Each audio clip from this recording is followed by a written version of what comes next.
This is a rapid summary of The Innovator's Dilemma by Clayton Christensen.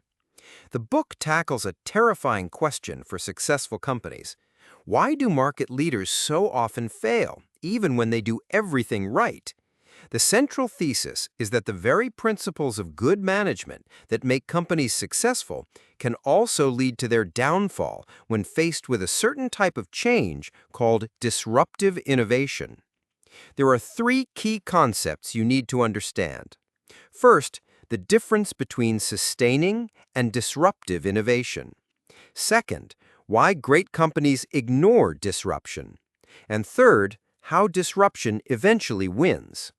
Let's break these down. The first concept is the two types of innovation. Sustaining innovations are what we normally think of as progress. They make good products better for a company's best customers. Think of a faster computer chip or a phone with a better camera. Companies are excellent at this. Disruptive innovations, on the other hand, are different. They often perform worse than existing products at first, but they're also simpler, cheaper, and more convenient. They appeal to a new or overlooked market segment. The second concept is why great companies ignore disruption. Successful companies have well-oiled machines for listening to their best customers and pursuing profitable opportunities. When a disruptive technology appears, their best customers aren't interested in it because it's not as good as what they already have. Since it's a small, low-profit market, the company's internal processes correctly filter it out as a bad investment. By doing their job and listening to their customers, they miss the threat. Finally, the third concept is how disruption wins. The disruptive product gets a foothold in a small niche market that the big players don't care about. From there, it gets better and better.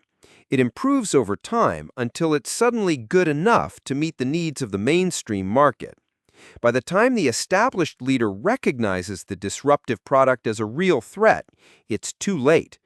The new competitor has a different business model, a lower cost structure, and has already captured the next wave of customers.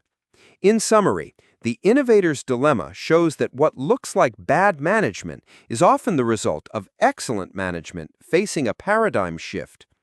The key insight is that for companies to survive, they may need to create separate organizations to nurture and protect disruptive innovations, shielding them from the demands of the core business. If you found this summary helpful, you should also read Crossing the Chasm by Jeffrey Moore and 0 to 1 by Peter Thiel.